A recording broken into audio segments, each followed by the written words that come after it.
And joining us now, Liz Stein, an Epstein abuse survivor who has pushed for months for more of the Epstein files to be publicly released.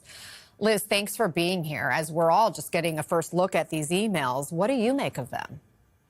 Yeah, I think that it's really interesting that these have come out this morning. I think that we have long established that Trump and Epstein had a close friendship, but now we're seeing kind of a deeper dive into what that might have looked like. And I think that it's important for us to remember that there were many high-profile men that were friends with Epstein. And I anticipate that, we might see more information coming out also about them.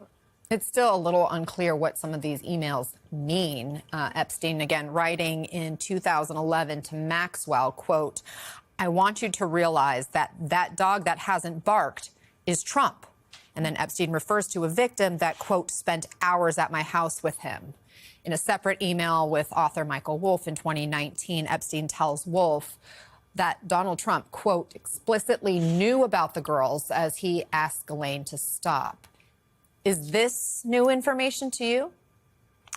I don't think it's new information to any of us. I think that we have already seen that he may have had an idea of what Epstein was up to based on things that have already been released. His addition to the birthday book was telling.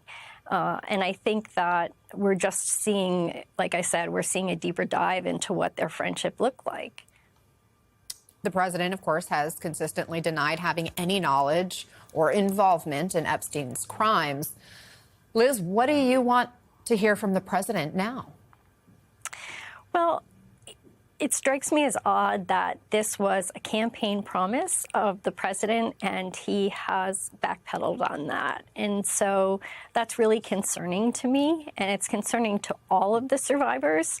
We are victims of a crime, and the crime was sex trafficking, and we just want this crime to be prosecuted in a manner that we deserve. By our government's own admission, this is a crime that victimized over 1,000 girls and young women. And I just don't understand, I don't understand how we can let this go on. And I think this is an issue that has been highly politicized when it's not a political issue whatsoever. Again, this is a crime. It's the crime of sex trafficking. And this case has been ongoing for over 5 administrations. And so to politicize it at this moment feels particularly hurtful to the survivors of this crime. Given that we now have this glimpse of new information, do you see any reason for, if this discharge petition passes the House, for the Senate to not go along with it and pass it as well, and for Donald Trump, the president, not to ultimately give his blessing and release all the files? Well, it's clear that this administration has an issue with this information being released.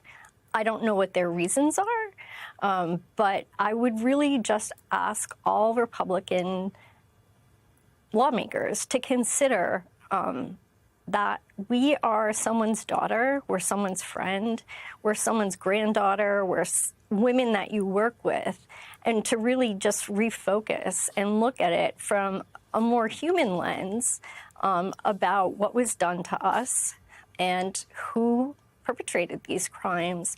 I think that it can be really easy to get swept up in this political fodder, but we really just need to bring it down to a human level and think how we would feel if someone in our personal lives were affected by crime like this. Liz Stein, you are so courageous for continuing to speak out. I know it's difficult to keep reliving the trauma that these moments end up kind of scraping for you, I would imagine. Thank you very, very much for being here. Thank you. It's an important conversation, and I appreciate contributing to it. Thank you.